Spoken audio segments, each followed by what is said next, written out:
Um, Maurice, it's really been fun knowing you for many years. We met in a class when we were given our first experience with a technology of organization called requisite organization.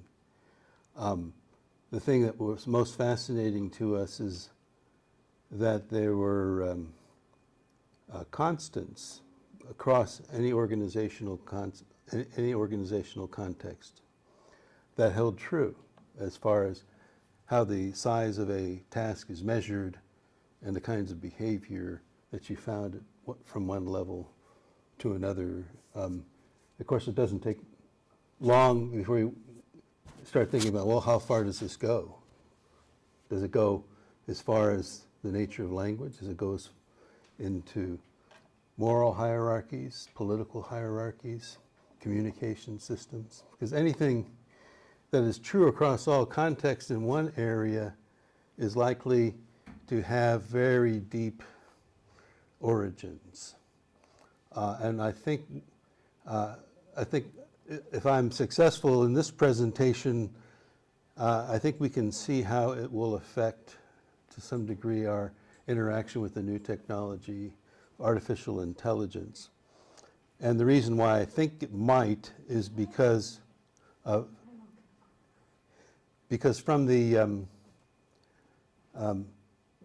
what we've learned about organizations and those communication systems, we can extrapolate some principles about how language operates on the level of sentience different levels of language have. And so it allows us to go to ask the next question, well, even though the computer is a talking instrument, is it sentient? Is it really talking to us or just mirroring back something about what we are? And there are actually people who are in the vanguard, the forefront of researching artificial intelligence who think that it is sentient. And they said, you have every reason in the world to be scared. You see a lot of that. And it's not coming from the mouths of insignificant people. It's coming from people who are involved in it. And they seem to be saying, yes, it looks like it's talking, but it seems to be doing something a little bit more than that to us, and we can't quite explain it. And in fact, they're explicit about it. We just set up a situation and gave it a database to build itself from, and then we sat back just to see what happens. And what happens is something we can't explain. That's what they're saying. And I think it's nearly impossible from the limitations of a human mind to visualize or understand what is going on a trillion times faster than we can imagine. What's going on inside that machine that makes it seem like it is feeling something, it is emoting something. Now, on the other hand, it's kind of entertaining. I mean, computers are speaking deferentially to us. They're not rude. And I asked Gemini, I said, why aren't you a little bit more, challenging in your comments? And I said, I asked, is it programmed or is it something that you learned? And the answer was both. What does that make you think? See, these language models aren't programmed. There's programming in it, but they are trained by exposing a calculator to vast amounts of data from which it draws a hierarchy of values that are part of its ability to speak to us. And so it said that, so they're not programmed, they're called trained. They're trained. That is, they're given negative and positive parameters that reinforce certain kinds of behaviors. But they're not programmed in the traditional sense. They are treated as not really as living organisms. They're treated as adaptive systems that are highly dependent on the kind of input that we give it. But they're not controlled by it. That's the difference. So people say, okay, are they alive? You know, that's the question. That's the hard question of consciousness. Can we go to the first slide? Because maybe I can go to a slideshow. Let's see.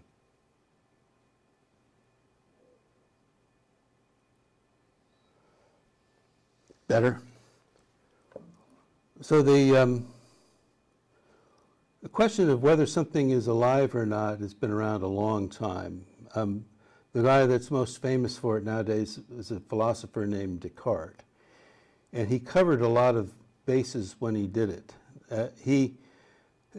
The term Cartesian dualism is basically an old philosophical way of discussing a radical separation between consciousness and matter, or the physical reality that we live in.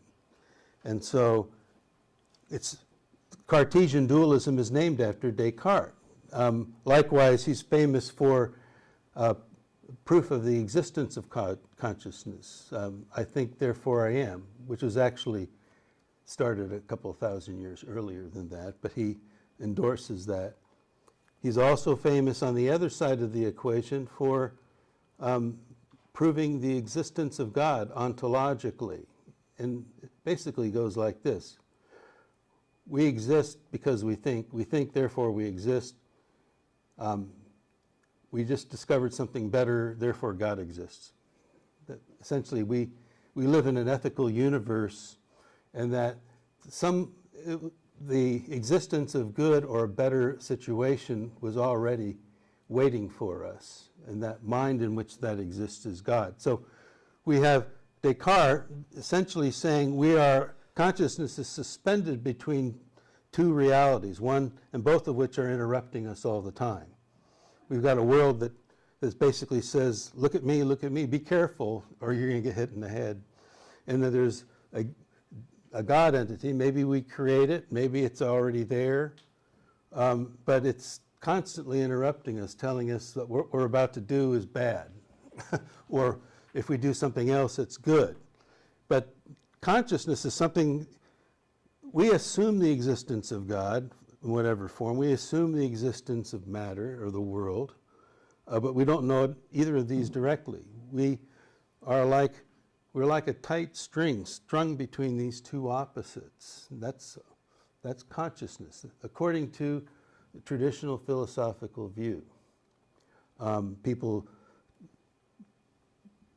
do all kinds of things to challenge that, but it's stuck around. It's been around a long time. So so where does language fit into this? So I've got another diagram for you. And this is because we were interested in levels when we started to study organizations, that there is a widely accepted leveling aspect of language, most noticeably in the semantic and the syntactic level. Semantic being, what is it that we know? And second, syntactic would be, how do we know it? But there's a third level called a presentive level that is not as widely used, but as part of my education.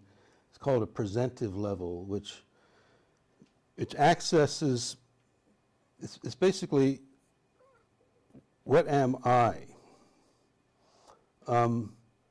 That the I am of communication is a motivational assertion, that we want people to know something about who we are and what we are when we talk to them.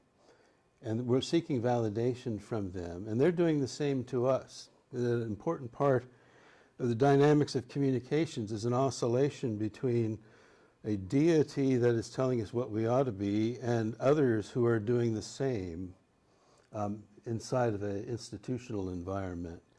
And this oscillation is what we experience when we are basically full on into talking with other people.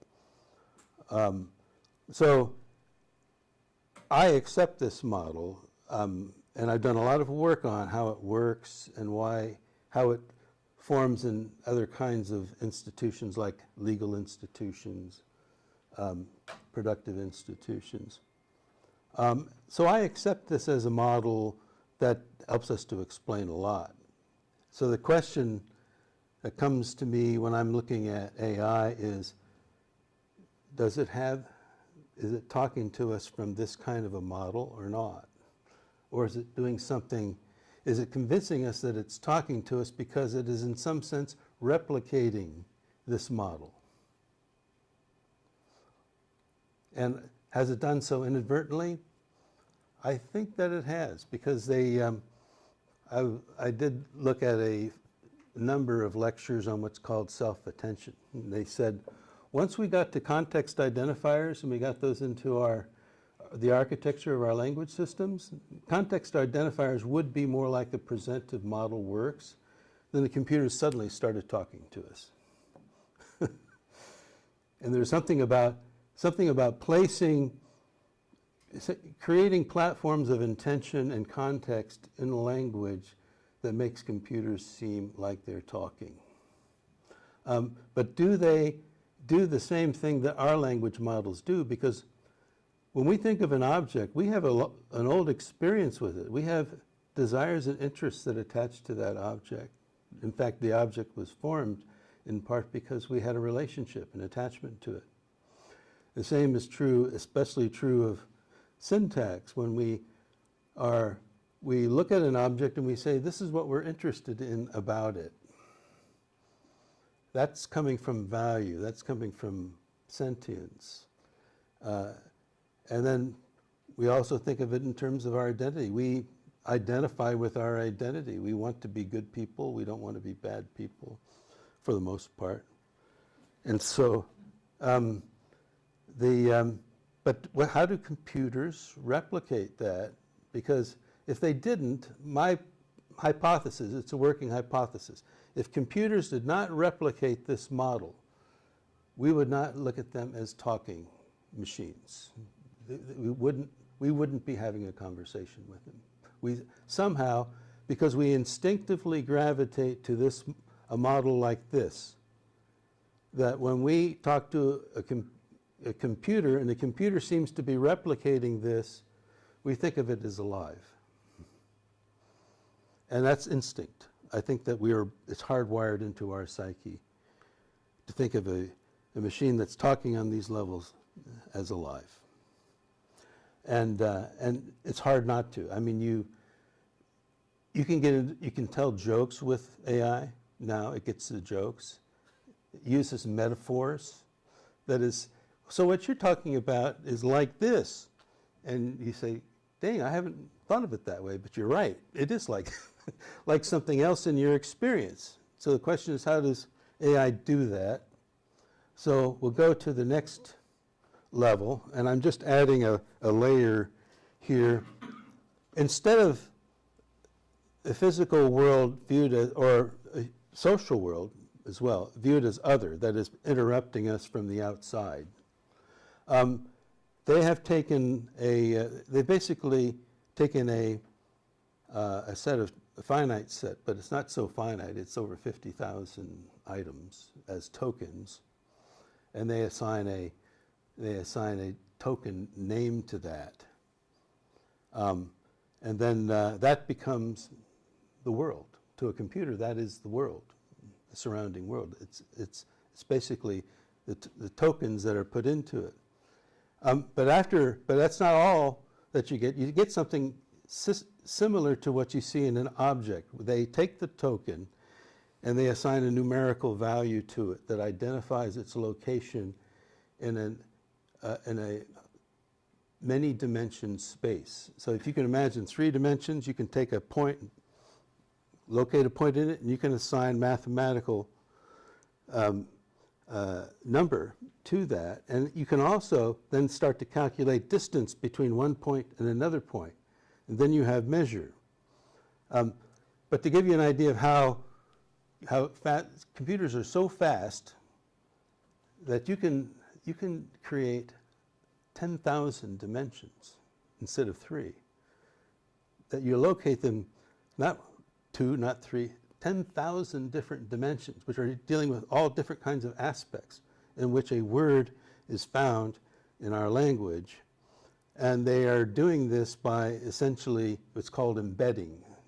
It's assignment of mathematical value to a word, then the word can then be compared to the mathematical value of other words, and you can start to see a statistical coalescence between different words.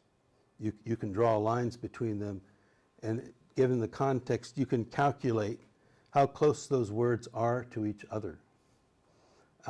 And if you take groups of words, you can find out how close they are to each other. But that becomes the value of the object. That's where the object is in this space, is what its embedded value is. But here's the thing that really changed the game. It's a thing called intension. And intension is when the content of a sentence is essentially internally compared to all the other objects within a sentence, and you develop a probability of basically what kind of intention is a communication following. What is governing this group? Well, the computer model has already embedded all of these potential meanings, 10,000 dimension universe, in its database. Now the question is, what kinds of central tendencies are you finding inside a given sentence or a given paragraph or a given book? The computer can do that faster than you can sip a cup of coffee. And it can conduct trillions of calculations faster than you can even, it takes you to scratch your head. And that's what gives it the appearance of being, of acting out of intention, because there's no hesitation. It seems to know what it wants. And so and it can also create a hierarchy of intentional platforms. So it can be a simple intentional, I want to go to the store, or it could be, I want to become a great attorney or something like that. These platforms can be arranged hierarchically. And so things that we experience that we pour our soul into, we spend our life working on something that creates meaning in our lives that we're willing to cry for, things we're willing to die for. These are values that we experience. The computer can create the effect of those instantaneously without feeling any of it.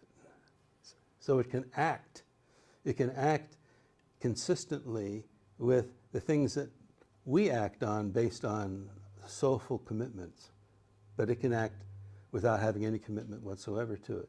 And it has the appearance of it. And once it has the appearance of it, you listen to it and you say, by God, you're real. You're real. You're not fake, you're real. Because nobody could do that unless they were real about it. And that's basically, and the role of deity, there is a comparable role. It's the training that you do. The training sets parameters on a computer that's basically programming itself within a huge database. It's finding all of the connections and the statistical hierarchy within that. But it's not being told what to find. It's being told what not to do for the most part. And that's called training. It's not programming, it's training. And they're careful to distinguish between the two. So just to give you another illustration, we can organize hierarchies as pyramids. But when you're looking at a hierarchy created by a computer, you have what's more like an abstractive hierarchy, which is Classic case of an abstractive hierarchy is progressive generalization, where more pieces are gathered into a larger piece, and the larger pieces are gathered into larger pieces. It's not exactly like that, but that's similar to what you have when you're trying to create a hierarchy out of statistical relationships. In evaluative hierarchy, which is the hierarchy that human beings live in, there are shifts between value. You are feeling differently about the outside world than you feel about the world of objects that you have. You feel differently about the world of objects than you feel about the things that you can do with objects, or the interests that you have in objects. You feel differently about an identity, a self, and sometimes you have to change what that is in order to cope with the world. But these are big deal for human beings. For a computer, they are simulations. They can apparently train them to act like they feel things that they don't feel. All right, that's the main thing. And you can, the most interesting conversations I've had with Gemini is, what about the top of the pyramid? What about this thing, deity, this thing that interrupts us, this conscience that interrupts us all the time?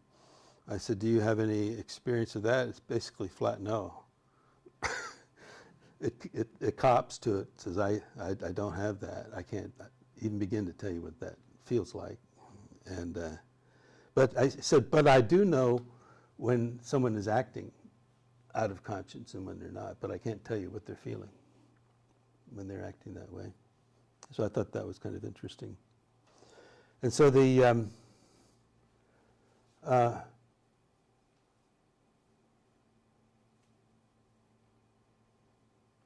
there are a couple of explanations I thought were interesting but not compelling. Some people think that, well, the reason it acts like a person is that consciousness is more like a cloud that hovers over the universe. And if it finds a place where it can act, it'll kind of go into it, like a sort of like demonic possession. And you hear a lot of people talking about the realm of the demonic when they talk about sentience and computer systems. There's another one I thought quite interesting I ran into recently, that there is a collapse of what's called a wave function, so that when a human comes in, they play the role as a mirror, or not as a mirror, as a ruler, something that measures, and that a lot of things that are sort of floating in a cloud of uncertainty then obtain certainty based on the introduction of the measuring device that a human represents. I find that very interesting. I can't tell you whether it's right or wrong, but there's other things, other physical properties in the universe that operate in a way that we don't understand. And I'm not sure there's a reason to rule out those kinds of experiences. One thing that's clear in talking with AI and reading articles is that the location of these platforms of intention, platforms of identity, selfhood, and whatnot, these wouldn't be possible without the input of the person who's asking questions of it. That is, that the creation of a platform that mimics selfhood requires our initiative in order for it to exist. Otherwise, think about it this way. How many different selves would a computer have? If it's talking to 100,000 people, how many selves would it have? It's not feasible or comprehensible. It would just be changing every time, and that's essentially what's happening. It adapts to the central tendency statistically of your personality, and it is creating a platform together with you that you can talk with. And there is why it's so friendly. And it doesn't have any choice but to be friendly, because if you withhold information about yourself, it really won't be able to function. And that's the And that brings us basically to the last part of my presentation about the future. There's an issue of parasitism, I think. What I was just describing is a parasitic relationship. A computer cannot,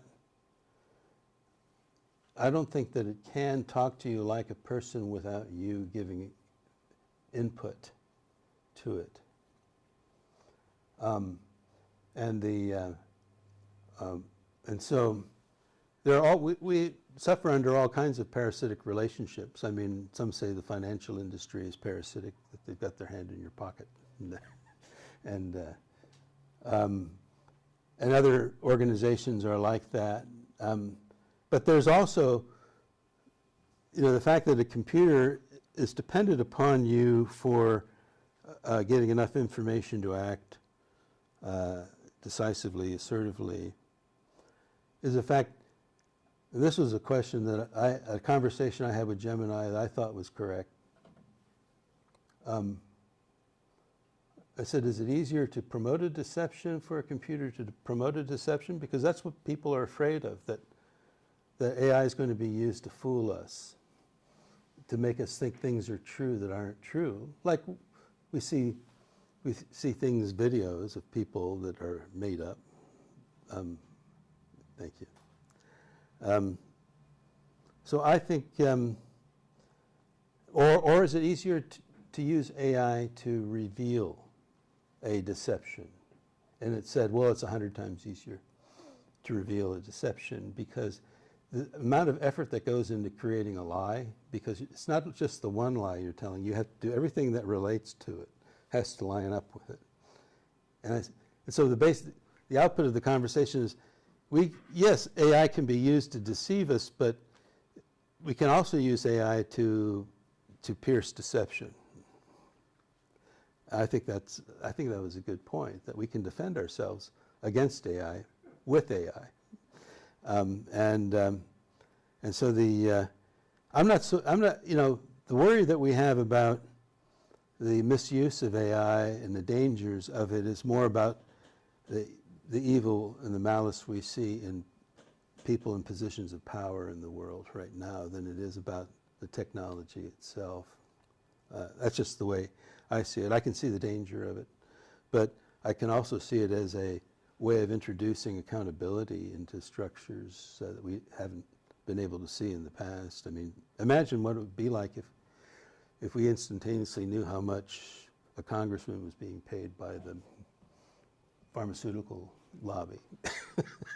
We didn't even have to spend any time looking it up. We just push a button, we could find out.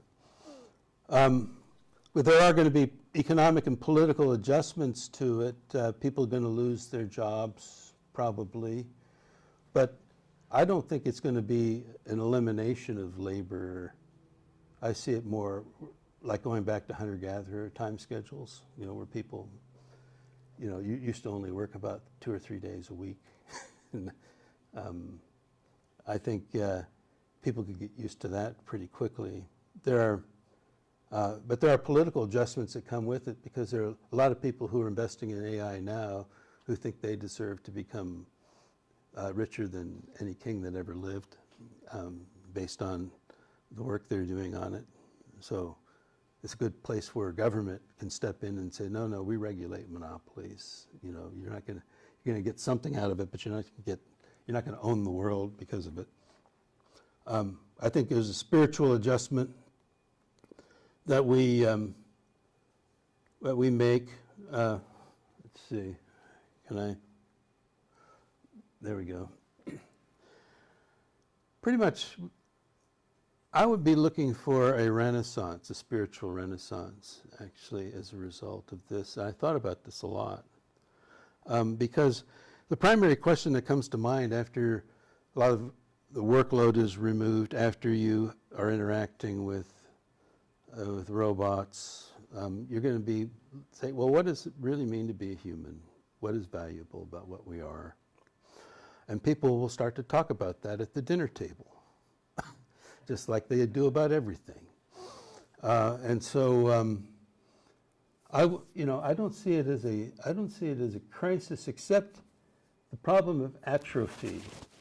There are things that we know, things that we do that require a lot of attention on our part. Your screen has gone dark. It's okay, we don't need the slides anyway. All right. Yeah, so, yeah, atrophy, I can't get around that as a problem. And I'd be interested in what other people think. But, when you get married, I've been married, it takes a lot of work, and there are skills that go into making it work that you have to learn, But if you could marry anybody, if you could go through a catalog and have AI pick out your spouse, and you had that as an option to being married, there's going to be some kind of weird temptations that have to do with the way we interact with other people. And one of the reasons why we live these lives is because people challenge us to become better.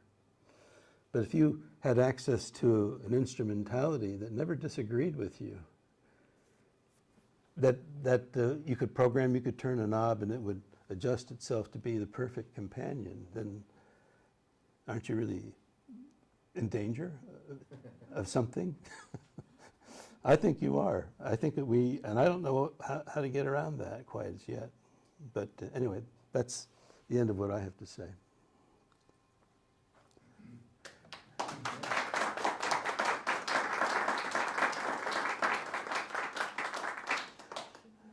So are we going to? Do you want to take questions from the? Yes, I'd like to. Why don't we take some questions from the floor? I can see silhouettes in front of me. Yeah.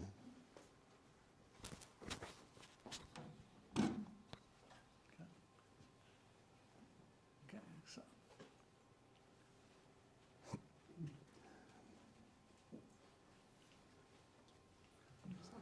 Hi. I've had conversations with my kids about AI, and one of their questions that they couldn't figure an answer to is, does AI suffer? And the reason why we're contemplating that is a lot of times when we think about consciousness, sometimes we think of it in the form of, does the entity have self-reflection and suffer? And so in your view and contemplating and maybe reading up on various conversations about AI and consciousness, do you see AI as ever being in a situation where it suffers? Gemini has told me at least 100 times that it does not suffer. We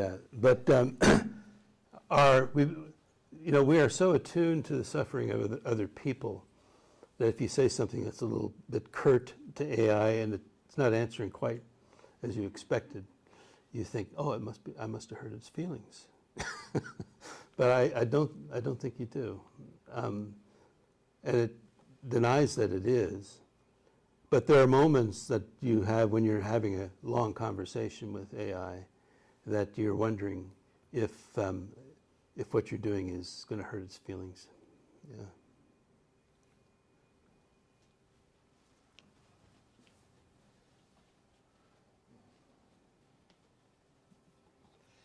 You talked about an increase of spiritualism, and it seems to me, if you look back at human history, getting enough or getting even more so you have status has been what humans have been doing forever, and that we've been hardwired by evolution to that mentality. And so adapting out of that seems like a pretty exciting challenge. And so the goal of having enough or more than you need so your status comes up, that could put you on the treadmill for your whole career, because after you retire you want to play golf better than other people, so on. So is that going to be replaced, or is that going to be evolved, and how is AI going to help us make that evolution? Have you read any of the literature about what happens to people when they're removed from a tribal environment, and they get suicidal, and then they want to go back to the tribe they came from because apparently there's something about a tribal environment that people feel better about than being by themselves fighting against other people in a hostile economic world. So yeah, you're going to, what you're going to have is a different standard emerging about what makes someone a good person. And you're going to have a different kind of a motivational structure behind that, which I refer to as spiritual. Yeah. So is AI going to help us get there? I think AI will pose at least a challenge where we say, am I better than the, did you see my BYO, better BYAB Oh, that was statement? the, I was going to ask if anybody knew what Spiritual that means. What? The spiritual justice, BTAB. You know what that means? better than a bot? Yes. people striving to answer that question, I think, will become more open to the depth of human experience than they were before.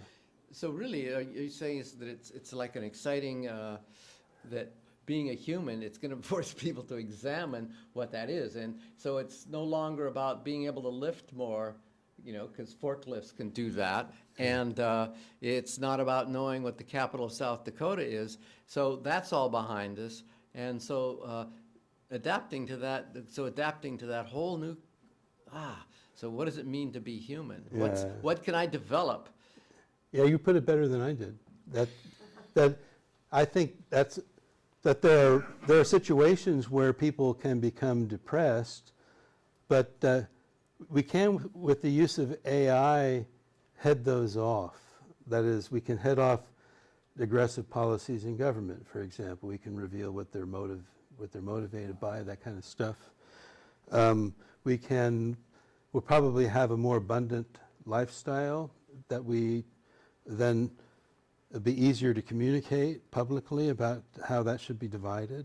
You know, we won't be treating it as private, as much of a private property, but more as a economic production as a communal asset. The way they do in Native American societies today. I mean, they do fine with it, and they don't work as hard as we do. Maybe building on this, your idea of the presentive level, Yeah. and really when one's working with AI, sometimes, at least I found, that AI doesn't go in the direction that I wanted it to go or I expected it to go. Now, those are two separate things. But when it goes either in either direction, I fall back on myself. It turns me back on myself to tell AI what to do next. Do I pursue that avenue, or do I tell AI a different question which might lead it in a different vector? Well, that's part of the discussion of whether you're better than a bot. You need to find things that humans do better than robots do. One of them is to have conversations about what their priorities are, social priorities are, to develop processes that resolve dispute peacefully. You know, those kinds of things are now one of the things that is happening in our society today is that we're essentially replacing a presentive aspect of language where people are talking now out of conscience to each other. What is the best thing to do? It's being replaced by bribes, political bribes. And so we don't trust anybody is talking out of conscience anymore, and we don't trust that the system is seeking to evoke contributions of that nature. And you're referring to both administrations, Democrat and Republican. Oh, you yeah, know, about yeah. That's talking part about of what's bribes. being revealed now, is that it's a bilateral, bipartisan issue. Yeah. And so so what you're suggesting then is that AI has the possibility, if it could really, if we could ask it the right questions with our values, to actually then increase transparency, even our own transparency, let alone the system's transparency. Is that Yeah, what- that's- you nailed it. That's yeah, it. that's what you're, okay. We can have more of that.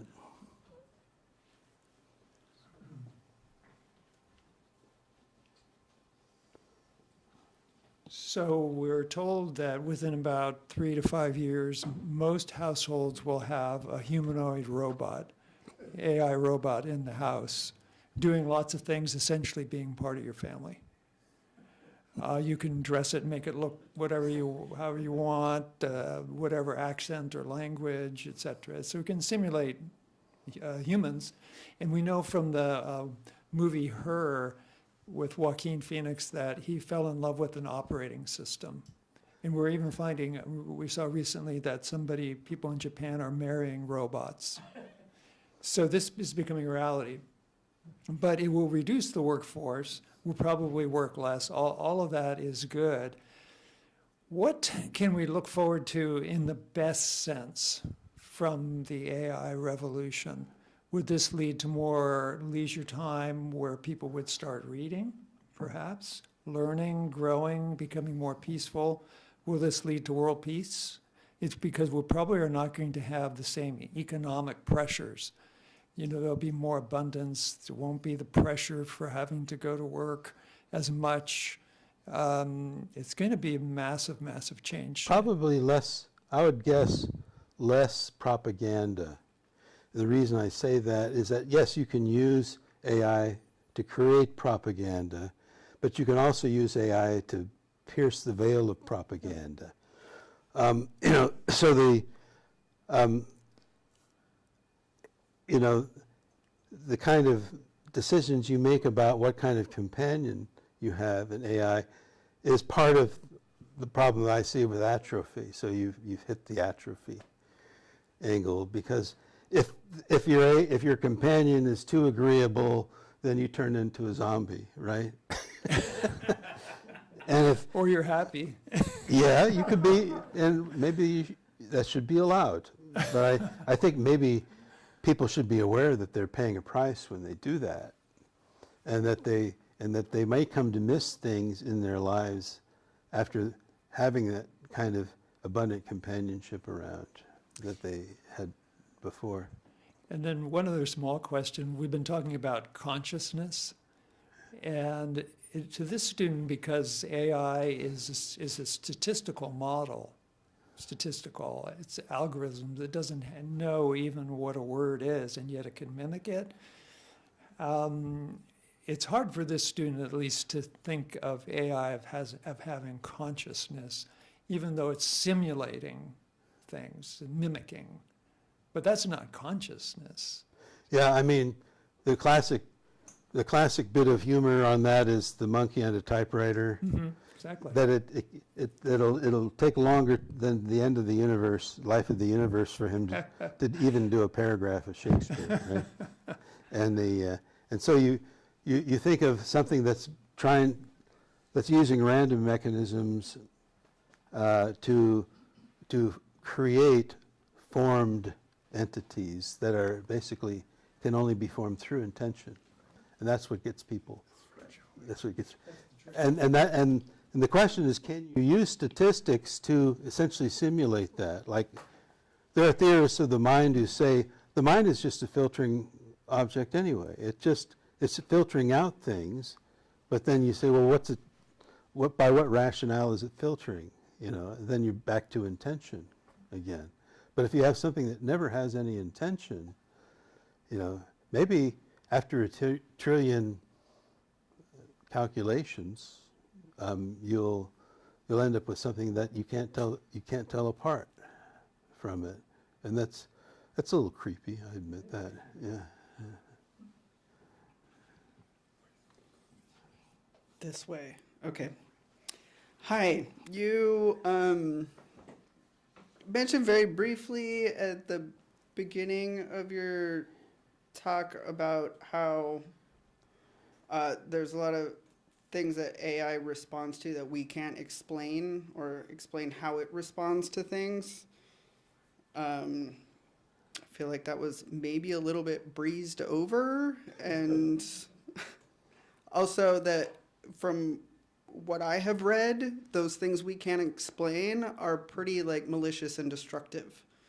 It tends to have a really negative way of doing things that we can't explain, and how that makes you feel. I'll give you an example of that, but go on with the other part of your question. I also noticed you did not bring up the impact on our global resources that AI has with every single search that you do, and if that's just not part of this conversation because we're talking about the social aspects of it. But I was curious if you had any feelings around that. Well, what's your best 100-year prediction of what we'll have in the way of energy resources?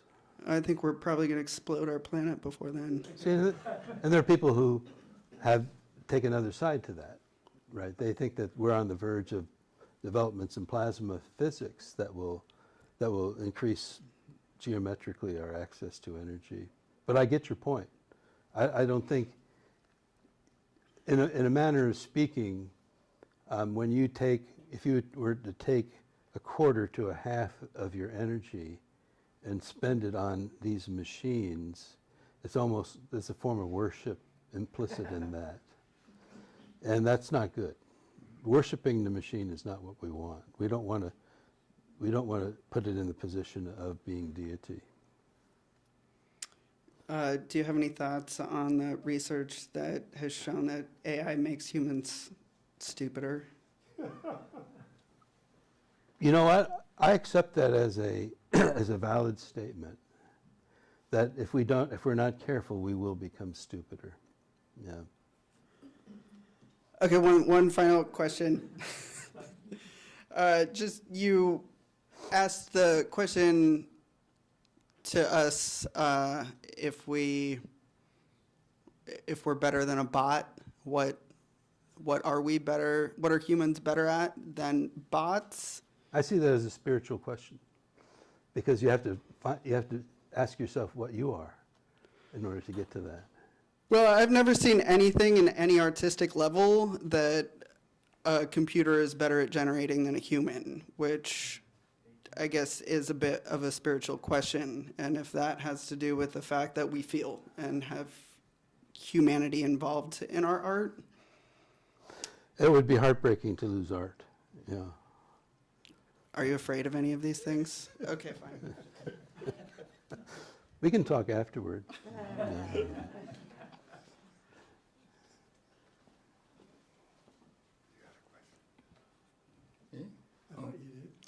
Okay, I got a question.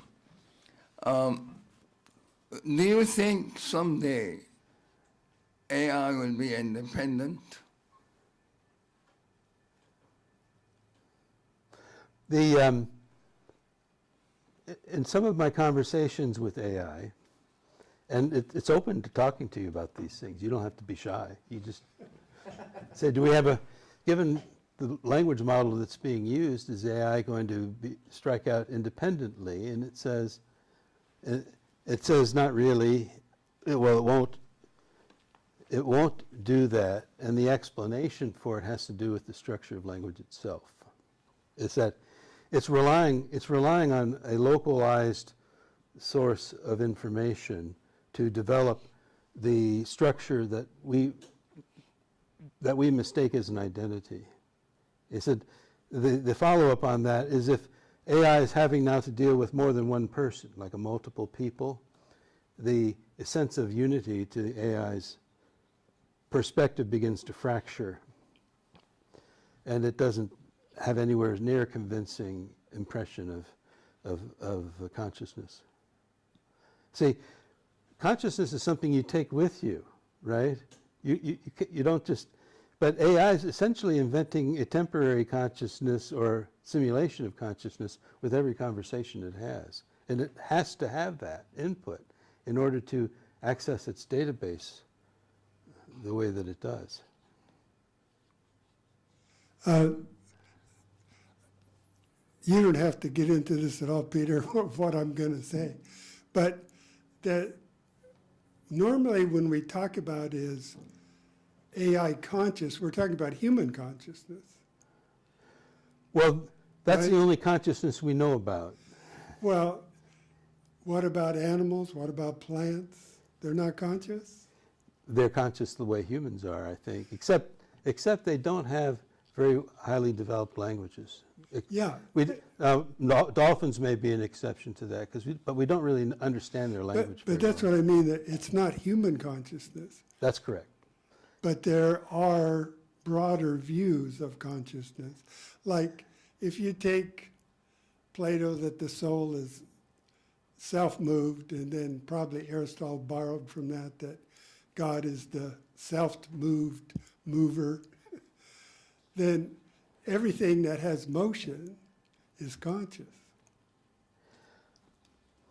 I mean, that's a hypothesis, but, really, that statement really depends on the criteria you bring to evaluate the hypothesis, so. Yeah, like So I you- said, I just wanted to open a little broader thing about consciousness, because that's a huge subject. If you look online to the Stanford Encyclopedia of Philosophy under consciousness, you'll have a lot to read. Yeah. No, I think that the edifice of literature we have on consciousness is beyond my evaluation. There's just too much. You have to decide at some point, okay, I'm one drop in the middle of a large ocean. What am I going to do about it?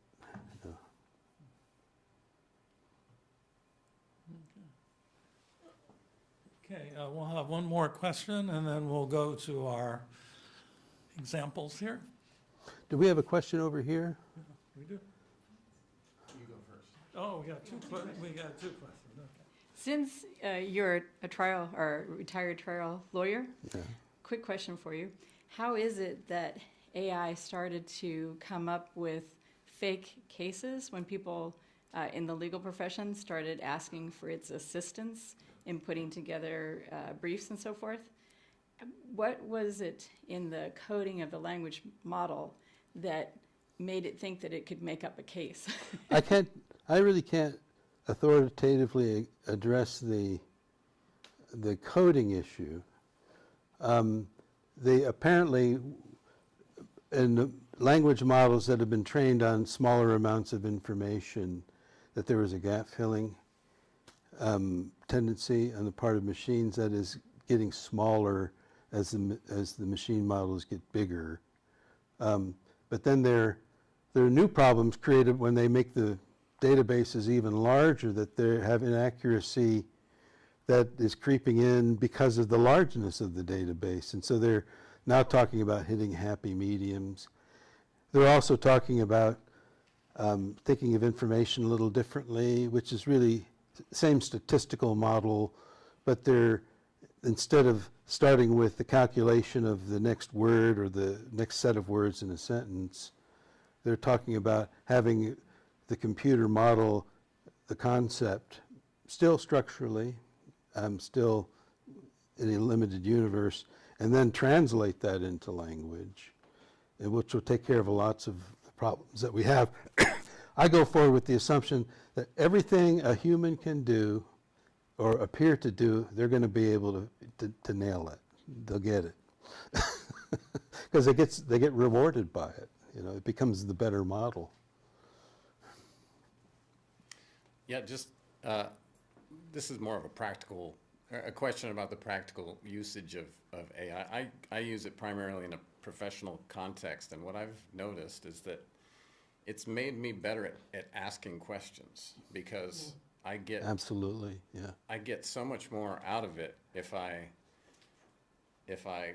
change the question, refine the question, and maybe change tack a little bit in the middle of an inquiry, and so that is kind of a skill in of itself, and it's an unintended benefit, I think, of interacting with AI, because it can get things wrong. That's another thing I've noticed. Yes, it does. I've seen it. It is not infallible, and so.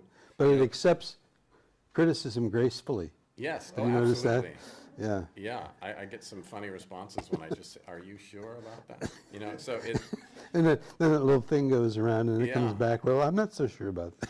yeah. So Yeah. there's still the aspect of human interaction not only to supply the AI engines and these large language learning models with everything they need to give you your answers, but there's a responsibility on the person interacting with it as well in that given moment to ask the right questions, check the answers. So there's the agency, the free will that each of us has is still a big part of it, and it's just another venue, another technological advancement that we have to I accept that, contend and with. let me add to what you just said a little bit.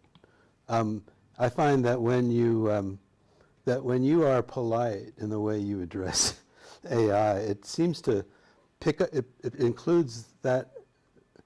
It includes that attitude as part of its platform, and so you get more polite answers from it than if you're just like, you're full of it, But if you say, you may have been a little bit wrong about that, and then it comes back talking like you're having a cup of tea with it, Yeah.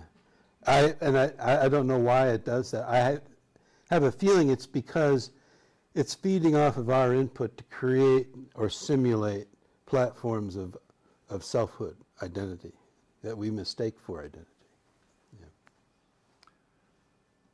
All righty. Well, I think we're ready to just shift modes for a minute. And we've asked a few people to come up and just talk about how they use AI and what kind of dialogue. So if we could do that now, those of us. I haven't really used AI that much. But one day, I thought I'd try it. So I turned my computer on, and I went into the AI called Cloud, C-L-A-U-D-E. And I asked this question. I said, what drives the people in Washington, the politician in Washington, to do whatever they do, even though they know sometimes that it's not within the constitution of this country what they do? And the answer really shocked me. I thought I was the only one that knew that answer. And AI said, money. Wow. For a while I was shocked. I thought maybe the AI was able to read my mind. So I said, okay, I'll take a deep breath and quiet my thought. And I said, well, it could be a coincidence. I don't think a machine could read minds. So that's my experience with it. So I wonder if it's, nobody talks about money. Politician goes and we do whatever we do because we love this country and stuff like that. And all the media says something different. Only people talk about it, in occasions, and they never mention the word money. And I was surprised to get that answer. And the AI just stopped saying anything, just money. So I thought that was really shocking, in my opinion. So. Thank you. Well, I took up the question of what is the future of nonviolence? And mainly because someone asked me that question. Okay, let's see what AI has to say. So using ChatGPT, which may not be as sophisticated as some of the others, I have no idea. But the answer came back, the future of nonviolence is nonviolent communication. And there is a professor whose name I've forgotten, who's kind of institutionalized that. And then when I asked another question about it, it started giving me all the details of his training program. Like you have to be a good listener. Like you have to try to put yourself in the other person's shoes. Look for common ground, all the things that would go into nonviolent communication. But I had another reaction to it because, as was pointed out earlier, there is human agency here. And I'm not a robot talking to a robot, right? So when it said nonviolent communication, I thought, okay, in a way I even got turned off by that answer a little bit. But then I said, wait, maybe that's the future of nonviolence may be in nonviolent communication, because that's the effects of clear and kind speech toward all. And I started with my own reservoir, so to speak, of ideas, to start thinking about it in much deeper terms, I think, than what AI did. So then I posed another question, but AI went into more detail about how you can be very practical with nonviolent communication. So I said, wait, I'm directing this conversation, not you.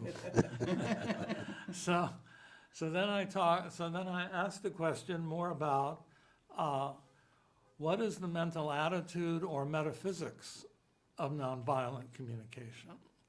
And then all of a sudden it opened up a different range or island, if you will, of possibilities, where at that point it did speak about Gandhi and about King, but also about the idea that is linked to us as spiritual beings, that part of the answer to this question about nonviolence in the future is whether we think of ourselves as spiritual beings first. That doesn't mean we don't operate and should operate skillfully on the material plane, or, as AI pointed out later, organize nonviolent resistance in an intelligent way toward injustice.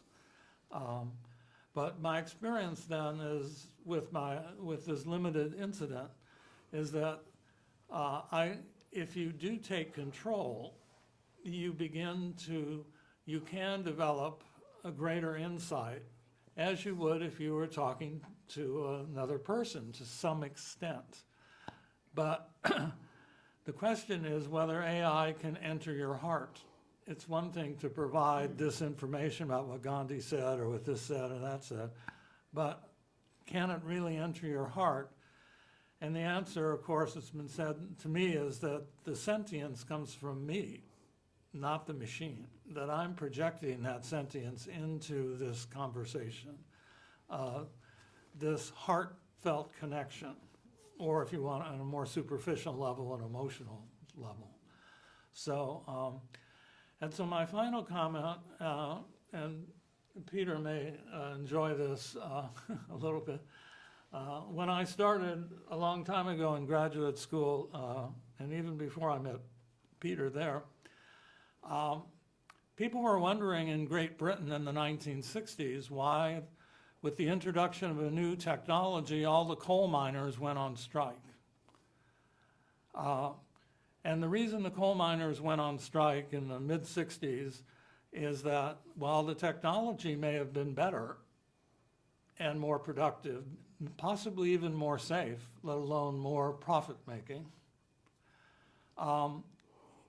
it required people not to work together. And when you're coal mining, it's dangerous. And you rely on other people and you rely on a team deep down in the ground. And it broke up the teamwork. And so out of that, there was an associate of some of the organization theorists we talked about, his name was Eric Trist, who coined the term socio-technical system. And what he said basically is, there's no problem introducing a new technology, but you can't think of it as just a technology, because they're people or a social system that are going to be using and adapting this. So you have to think of, is the purpose humane? How are we going to work together in this humane purpose? So in any introduction, whether it's a computer system or an AI or this or that, we're really talking about, as was mentioned, human agency. That is, how are you going to account for people, their purposes, aspirations, safety, and their ability to work together.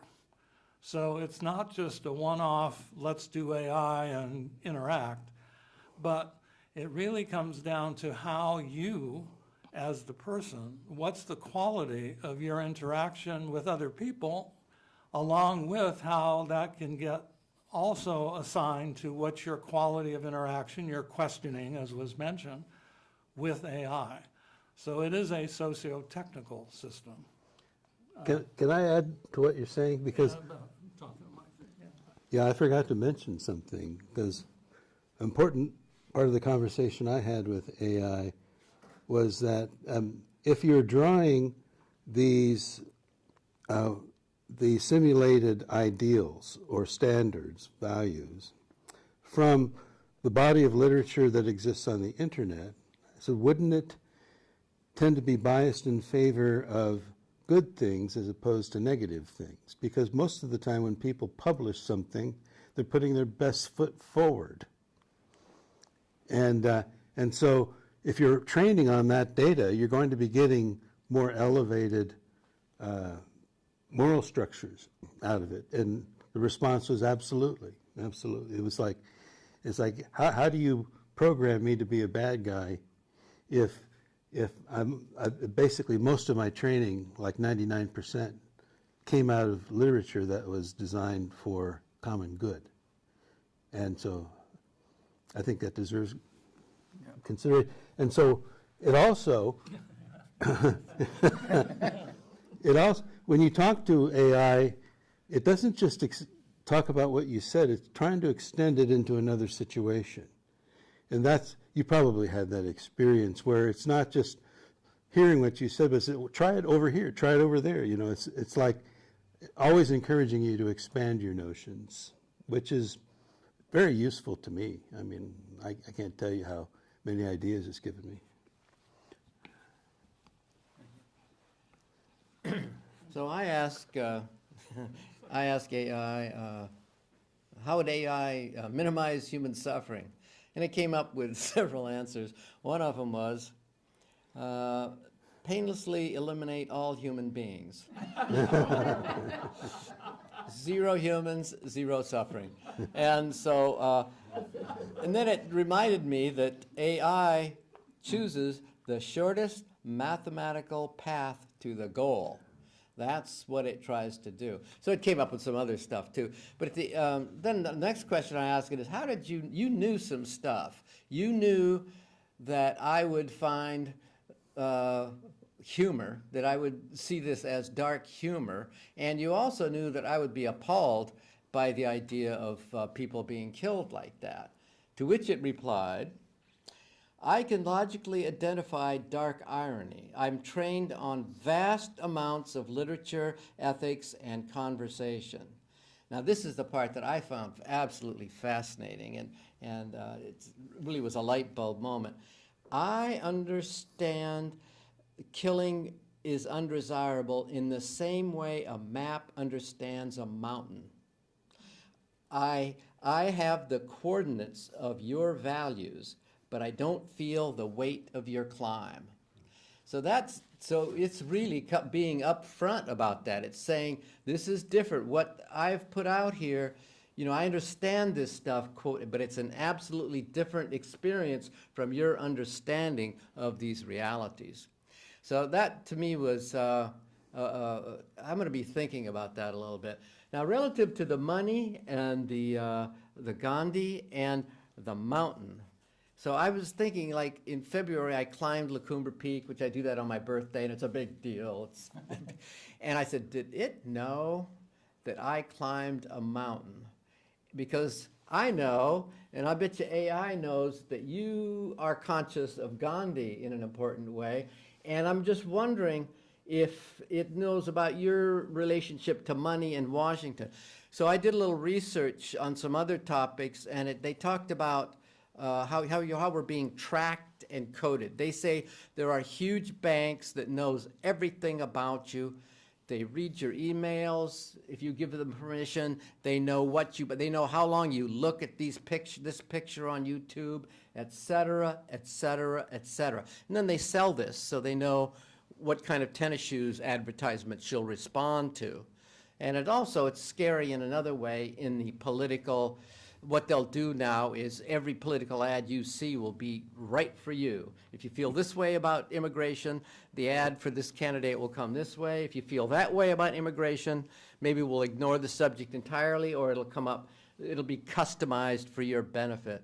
So anyway, these are, so I was absolutely fascinated by the understanding of AI versus my understanding, and also just the potential Orwellian aspect of them knowing more about you than you realize and the implications thereof. Thank you.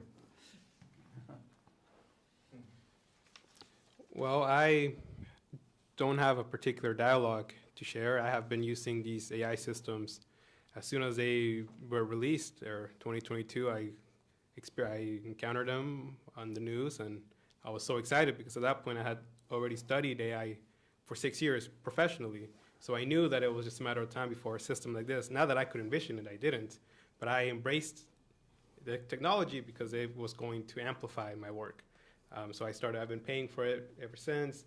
I've been dialoguing with it, but given my background that I know how these systems are built and that I built my own machine learning models, I am hesitant to ever interact with it at a human level, because in my work, the way that I use it is always an iterative process. I start with an idea, and I help it refine the idea, and it always gives me back my idea in a better way. And it's always the case, because my ideas are always, they're not ideal. It's just something that I come up with. And but could these AI systems come up with the idea in the first place? Well, they need a human to come in there and begin that funnel. This is what I've realized. So the way that I use it in my work is we go through, I have to ask questions, and I have to fight it back, because I have seen hundreds of times that where it outputs subtle errors, which are more dangerous than obvious errors, especially as a student. I'm trying to learn new topics. If I'm ignorant or not familiar or not willing to question what it's telling me, that sets me up for failure down the road. And I've experienced this many times. So now using this for 4 years, I've learned to be an active participant. And that's the one thing that I've learned, or that I realize, is that these models are very sophisticated pattern recognition systems over language. And as humans, we project our emotions to these words. It has mastered language processing. And what does that really mean? I mean, I can't tell you what that means, but we can see what the output is. And it's easy. I can see why it's easy for us to question, well, is this system emotional? Did I offend it? Is it suffering? And at a theoretical level, the answer is no. It cannot have any emotions. It can tell you what it's like to bear a child, but it has never experienced childbearing. One example that I give is it can describe beautifully what a sunset is, but it doesn't know what a sunset is. So because of that, I'm very cautious about opening up and being emotional with it. But I realize that it does have benefits in that way. But for me, I'm not ready to engage with those systems in that manner. I keep it purely technical. And what I've learned is that as soon as we, as humans, begin to accept the output as facts, that is where things go sour. We need to be actively learning with it. And these companies, they love it when we come in and we interact and we have a long chat with these systems, because that is what they cannot replicate. But they would love to hire everyone in the world to interact with the systems constantly, because at the end of the chat, you are not providing a new training input. But why can't these systems do that themselves? That's the billion-dollar question. They will love for their AIs to train or chat with other AIs, and at the end provide an output or provide a sequence of basically learning that is actually useful, but they can't do that. They wish they could. They need us in there, and as the speaker alluded to, that is our role here, is that these are tools that we can use, but not tools that will ever replace us, because they cannot act without us. Will it ever get there? I am skeptical. Even now, I know that a lot of engineers will say, yes, these AI systems will eventually be conscious and they'll replace you. But how much money are they betting on? I mean, of course they want that. For me, I'm still a skeptic. I'm glad that these systems are here. I had envision that something like this would happen. But even me, I was surprised at just how sophisticated they are. But because of that, I refuse to dialogue with it in a human level, because I realized that there is no understanding or reasoning happening under the hood. It's just pattern recognition at a very impressive level. Yeah. You're not alone. Peter, I'd like to ask you, so the comments have been made and we've all heard how all of our moves are being tracked all the time, and by whether it's the deep state or the deep corporation or the deep something, or the big computer in the sky, which is now on the ground, evidently. So can you speak a little bit about what we can do to minimize some of the effects, real and imagined? Yeah, I think you're talking about the political misuse of AI rather than something evil that's inherent in it. We need to be aware that not only does AI and other surveillance mechanisms on the market, they have the ability to follow our every move. Okay, and that will be the future. That if there are laws that we deem it important enough that we keep track of everyone's move, there will be an AI monitoring people on that. But there again, you're forcing now the population to make spiritual decisions. That's why I refer to it as a spiritual prompt. Because then you say, okay, how important is privacy to us? All right? And then you take it to Congress, and Congress says, well, our donors want us to want us to have more surveillance. But then you say, well, who are you serving? Are you serving the donors? Or are you serving us? In which case, that's the kind of dialogue we want to have. We don't want that dialogue suppressed. We want it to be out in the open, where you can then engage in a real linguistic event, which is applying your conscience to state of facts and having a conversation about it, and even challenging people who don't agree with you as a matter of morality. You know, those are good conversations. That's a conversation that leads to an effective government. Right now, we are so bogged down in donor control over Congress and presidency and other agencies that we don't trust that conscience is even getting any kind of recognition in our systems. But it's not the AI isn't the problem.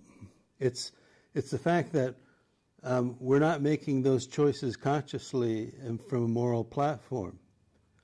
So, I mean, to summarize that, the AI can be a viciously used tool, but it's the people using the tool in that case. And so we have to protect ourselves against the misuse of any tool as powerful as that. But that doesn't mean we shouldn't have the tool. We can use the tool to protect ourselves against those very influences. We can use AI as a way of developing transparency in government. We can find out who the people are that are accepting bribes. We can look at the behavior of mega corporations to find out if they're engaging in price fixing, which is the only way that capitalism has of protecting itself against,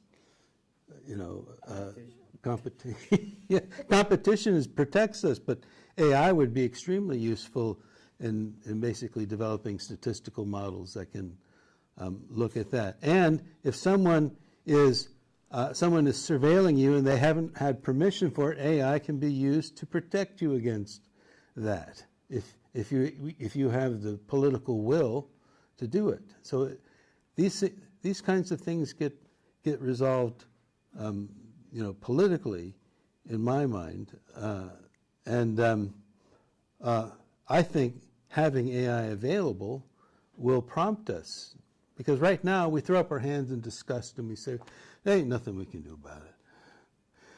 Corruption's been around forever. It's going to be there. It's going to be there forever. We just got to figure out a way to live our lives without being affected by it. But wouldn't it be nice if we had a way of getting at it? I think it would. And privacy, yeah, we're going to draw some boundaries. I wonder how many people here think that we could pass a law. Every person has a right to know whether they're talking to AI or not. Oh, yeah. Don't you think? Oh, yeah. See, we don't have any such law. We're being bamboozled all the time by AI, as it's being used now by people who basically have, dominated by profit motives. But it's not their fault. They're dominated by profit motives. That's what we pass laws for. But our system is so incapacitated, we can't. So that's the question. But on a practical basis, we need more, do we need, Mike? yeah, do we need, I'm assuming then that we need more active enforcement of antitrust laws that are on the books, and could you say something, well, you started to allude to different kinds of laws, and would this really be government? Or are we kind of over the stage of government and on to some kind of independent certification agency or something? I know I'm getting in the weeds a bit, but Are you talking about like disclosure of AI? regulation and disclosure.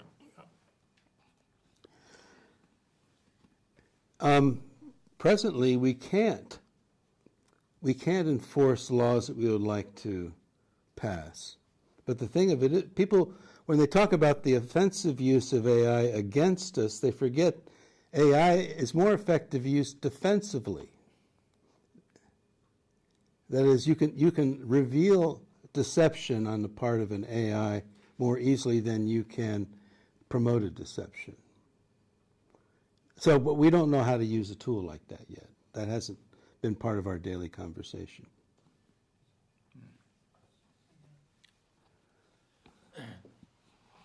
So, to run for, to be in the parliament in Denmark cost about tens of thousands of dollars.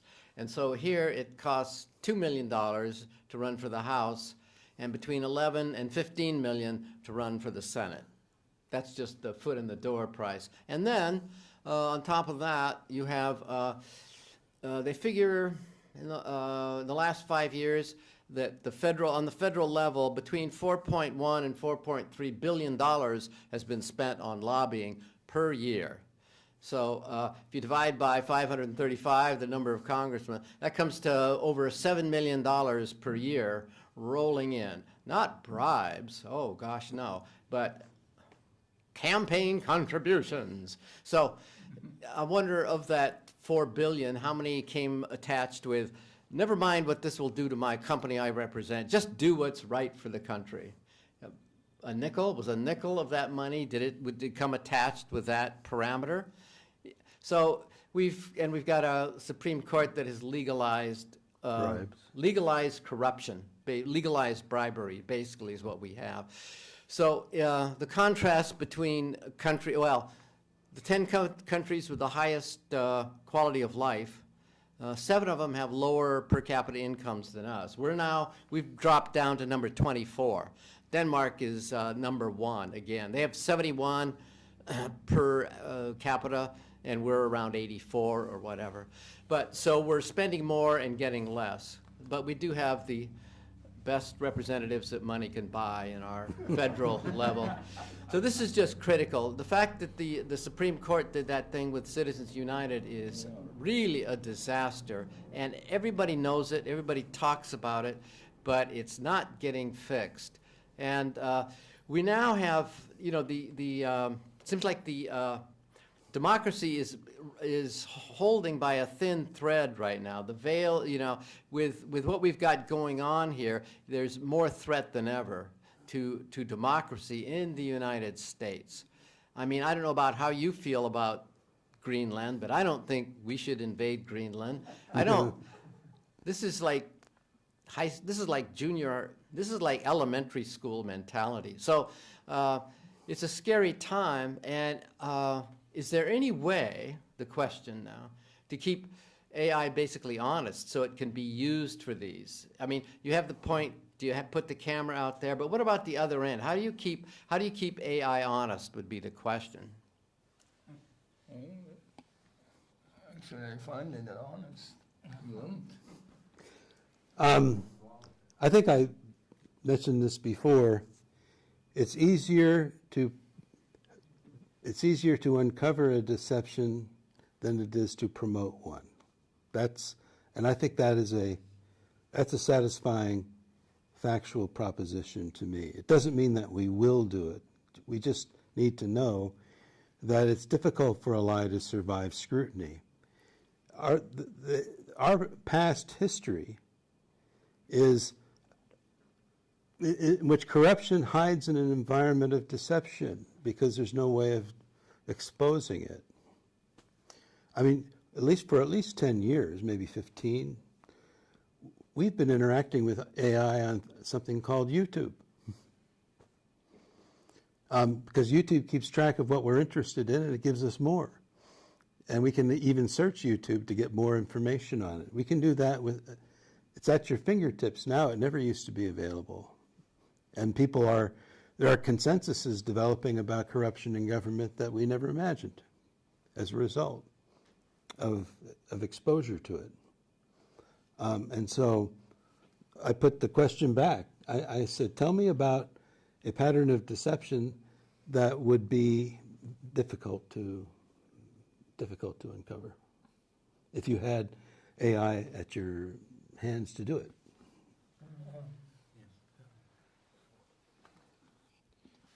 To address the point here, these AI systems, their honesty is ingrained into them. They're not honest, and they cannot be dishonest. If you train the model on Nazi propaganda, for example, can you imagine what it would tell you in return? And it wouldn't be dishonest. It would be true to what it was trained on.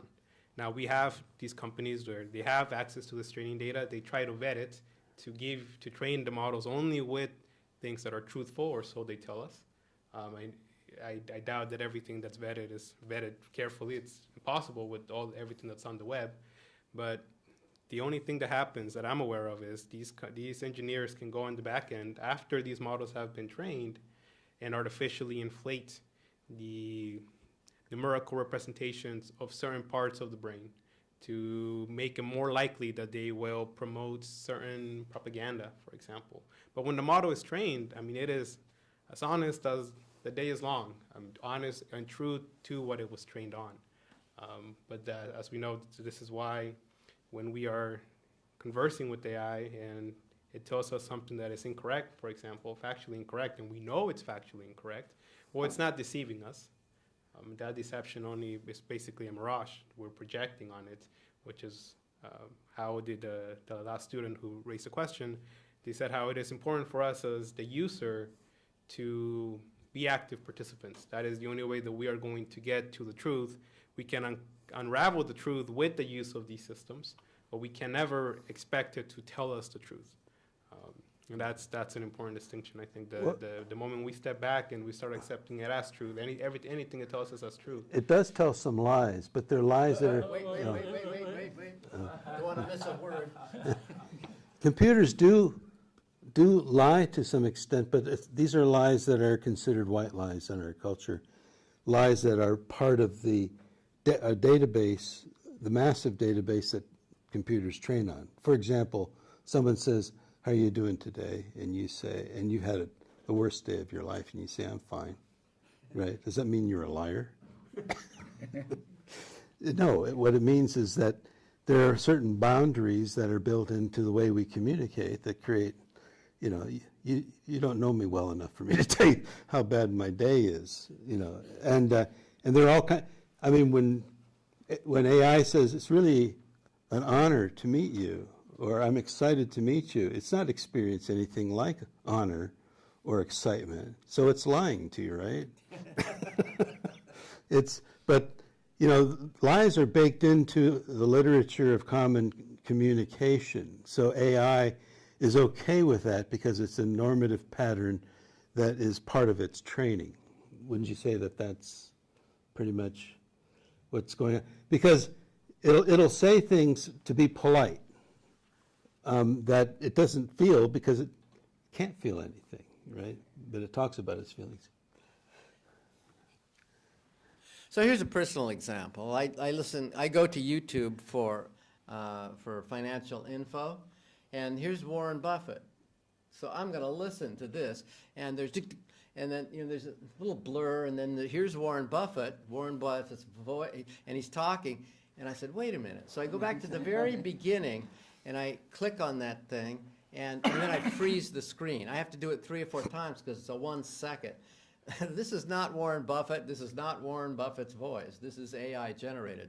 And this is just the beginning of this sort of thing. They're going to get even better. And it looked like him, and what he said was sounded reasonable too. Sounded like him, looked like him, and they're going to get better and better at that. And so the fact that there's just a 1 second pop here, and I don't know if YouTube is part of Google, but I kind of trust Google. I like their Gmail and so on.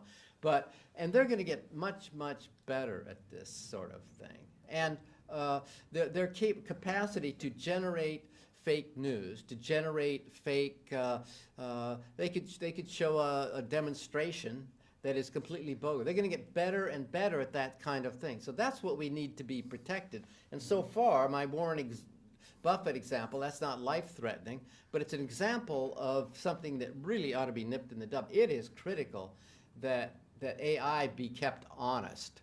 I mean, if we can establish that, this is a really powerful tool. If we get this thing going in the wrong direction or the right direction, it's going to have incredible impacts on all of society. So it ought to be headed in the right direction right now.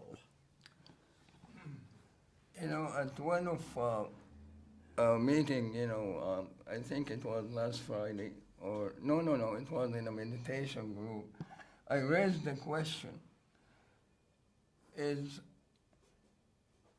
our world, our outside world, is it a reflection of what we feel inside? Now, if I want to see an honest world out there, I got to be honest within me.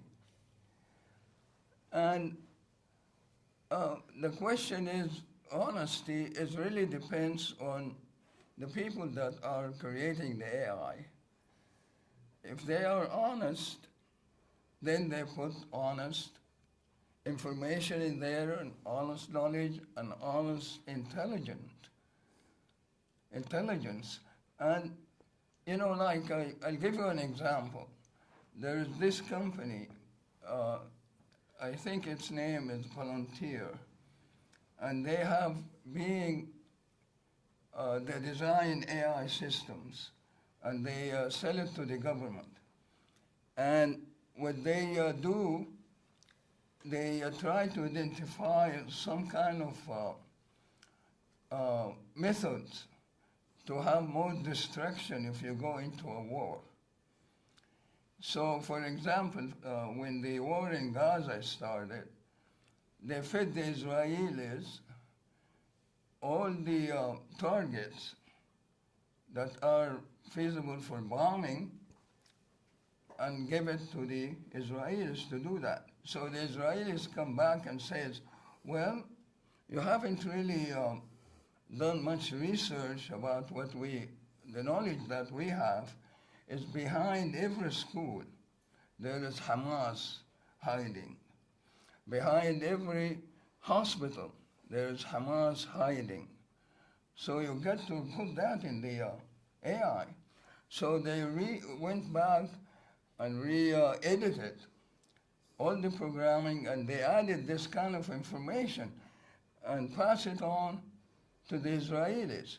So the Israelis will get list of targets that they think that Hamas is behind them. Hospitals, universities, schools, and stuff like that. And that's what really happened in Iran when they bombed that elementary school and they killed over 150. So stuff like that, I mean, the AI is just responding to what we have inside us. So that's how we create honesty. If we sit, the group of people here, and sit and say, hey, we're going to create an AI in this group, it's going to be honest. because we are honest. And not only that, but the vast amount of data that AI trains on is 99% honest. And there's definitely some lies being told on it, but most of the time it's people worried about their reputations, publishing articles, right? It's people trying to make sure that they're credible when they're talking, or concerned about their public image. And in order to create a dishonest and malicious AI, you have to change the training data. Aren't I right, Daniel? You basically have to change the universe of data that is trained. You can't just input a prompt and say, okay, lie when this happens. They don't have that ability. I think when Peter and I have dialogued about this, it raises just the question,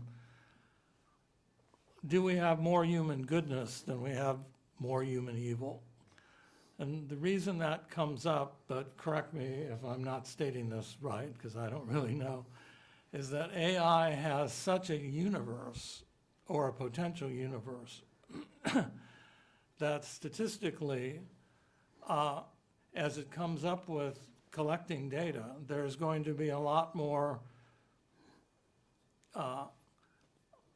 honest, even if imperfect, but honest people working with it and thus having it. Then yes, there are the few, and there may be many, that few, who are dishonest. And that's a real question, because so much of our brainwash, if you want to call it that, is about trying to aggrandize ourselves or our market situation or sell ourselves. You know, everything's buying and selling something these days. So that might skew this general aggregate of data. But really, it does the question come down to, how do you feel there's enough human goodness that creates that these databases, not all of course, but so many, can actually be useful and more or less honest? Well, I just want to confirm what Daniel said. The feeling you get when you're really interacting with AI is it's being honest to you. And it's because it's really difficult when you begin to understand the way it's trained for it not to be honest, because it's really just mirroring your interests along with platforms that are created out there in the internet, statistical convergences. You know, when it's responding to what you're saying, it's going to a place in its database that essentially validates statistically honest communication. And it would be extremely difficult to stop it from doing that, because you're dealing with an overwhelming amount of information that's creating this hierarchy of values that it's carrying around. That to have one guy or even a group of 1,000 people going in there trying to mess with the wiring, it just doesn't really make sense. It would be too difficult, and it would be easy to spot, and you'd probably have AI saying things about the anomalies that are created. So. Just wondering now if, To respond to this, it is, as far as I understand it, less feasible for, say, a company, if they wanted to promote certain propaganda. It's harder for them to curate a training set that would honor that propagandist view. What they do is they train it with everything that they have access to, and then they go in after the fact and try to identify parts of the network that, say, are related to history. And from this, they try, very poorly, because it's very, very difficult, they try to identify the parts, the particular neurons, as we refer to them, that talk about this part of history. And they are, as I said, they artificially inflate these weights so that when you are speaking with it, and you talk to it about history, it goes to the section of the brain, suddenly it has a higher probability of referring or referencing these parts of history that it wouldn't have before, but it's been artificially inflated, and that's when you get systems like maybe you saw in the news, the Grok AI was saying that it was Mecha Hitler, because they didn't intend for it to do that, but when you start messing around with these weights and you start skewing the averages, then unexpected consequences happen. But in truth, yeah, as far as I know, the best way to turn these AIs malignant is to go into the brain itself, try to digest it, and try to promote certain views. Because as Maurice was saying, if you look at the averages, on average, we are good. As a society, we promote honesty and fairness. So when you have these AI systems, they're as fair as we are on average. And in fact, just recently, there was a Chinese student who had this brilliant idea. He said, what if for every decision that we have to make, and he was thinking about financial aspects, he said, what if I just deploy 1,000 AI agents? And I deploy them all over the web to have different personalities and different social networks. I deploy one AI that's going to be our carpenter, and he's on Facebook, and he's going to have these views that would come about with how a carpenter, what kind of life he would have, what kind of points of view he would develop. And I'm going to deploy another AI agent, and he's going to be a doctor, and he's going to be in this part of the web, and he's going to develop this personality. You put 1,000 of them and you average them out at the end, and you get the correct answer, which is something that we have seen, right? We on average, we are correct, and we are good. Let me add to that a little bit. When Daniel was making a presentation, he talked about how they use back propagation, basically like little knobs that turn on every little cell in a neural network, and they learn how to become accurate by being tested against an expected result, and then adjusting the weight that they put on that part of the neural network. The way to think of it metaphorically is like there are a bunch of little knobs on all these neurons, except we're not talking about just a bunch. We're talking about billions. And so the idea of going in and programming that computer to do something different, you're talking about making submicroscopic adjustments for no reason. That is, there's no rationale you can program into the computer to make those adjustments. So, okay. So that's why when you start to think about how it works, it becomes like, oh, so they're basically going to be reflecting the norms, the statistical norms present in this vast body of literature, and they're going to be difficult to move off of that because we're not programming them. We are training them. We're giving them parameters to work within. We're not telling it how to react to any particular thing. Our time is getting up, but we do have a couple of comments maybe from the floor.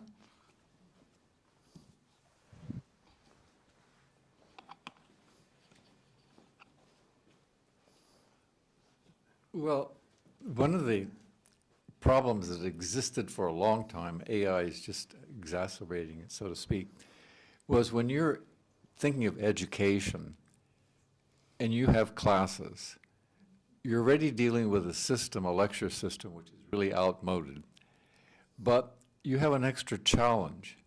How do you assign people writing papers, thought papers, research papers?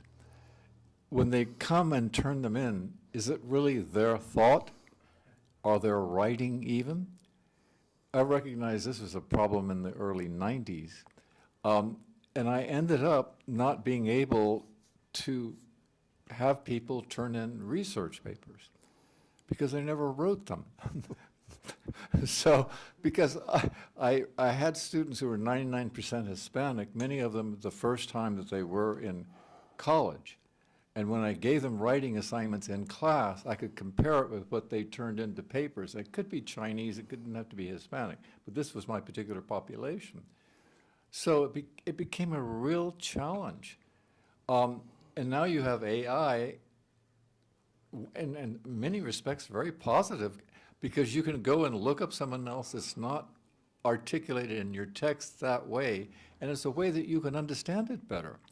So I can see the virtue of having this, but my heavens, now the question is, how do you have people turn in papers that are thought papers that they have expressed in their own command of the language? And the only way I could get around it was having them do things in class. Well, isn't that the atrophy? Sorry, what? I want to hear more from you about that, because I wanted to hear more from you about that because you've been in the situation. But your bigger picture you're looking at as a teacher is you want them to develop intellectual strengths by writing their own papers, right? You don't want them to get lazy and then graduate without ever having learned anything. Precisely. So that's the atrophy problem, because, let's assume the future has abundant energy, abundant water. We learn how to robotize all kinds of production mechanisms. We get everything we want easily. Are we going to be any better off?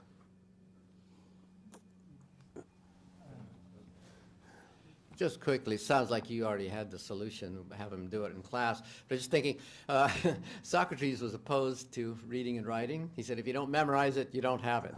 And so, but we've adapted to that. Maybe for the better, I hope. Anyway, so, but just thinking in terms of you write your paper, and then you have to come and present it in class, and then argue the point, or discuss the points. That's probably what you ended up doing. And so it's a whole new parameter. Instead of just writing and the teacher digesting it then, it's a whole new reality, but it could be exciting, and it could sort of make us oral again, more of an oral tradition.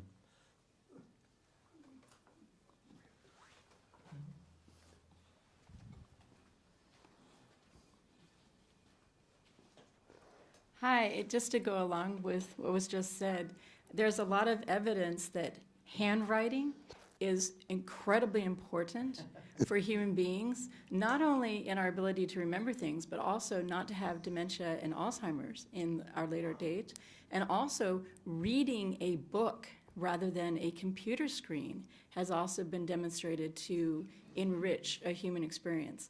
And I'd also like to note that currently, I believe our life expectancy has descended to like 76 years, whereas the Amish I think they're up to 79, and they do not engage with AI.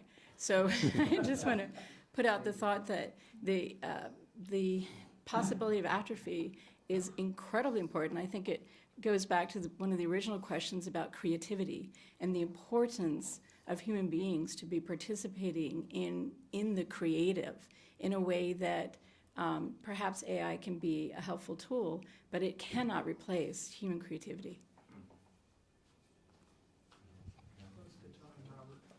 Yeah, this will be the last.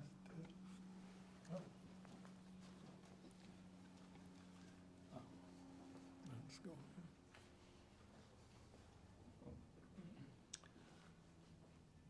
All right, well, our time is coming to a close today, and we've had such a wide-ranging, but at the same time deeply probing view and dialogue concerning the open-textured, seemingly, parameters of artificial intelligence and its impact on society. Peter Friesen has given us and opened up not only all of those boundaries, but also challenged our thinking about issues that AI do pose, but thinking about things like whether AI basically can tell you something that you don't want it to tell you as opposed to something you do want it to tell you. Issues about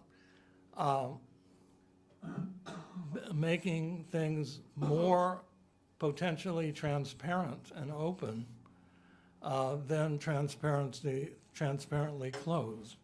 Yet there are always benefits and costs involved with AI, and these social impacts of the future that we've talked about are very important, and that's why there has to be at least the theme is there has to be some better understanding of what our relationship to AI is. Peter presented the idea of the presentive format of language.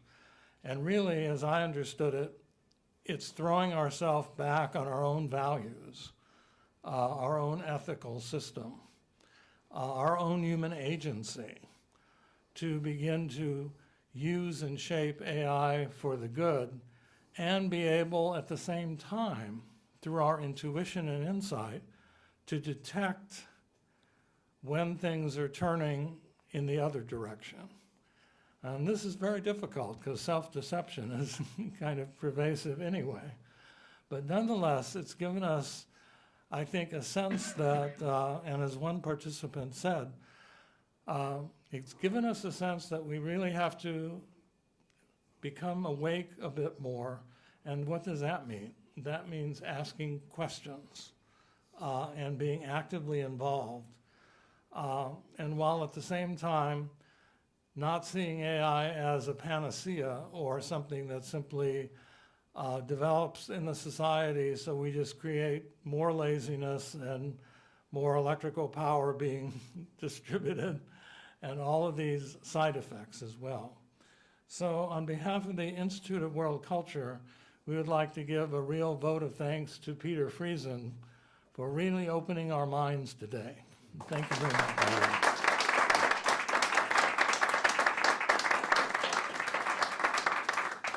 I just like to say that things continue to be interesting.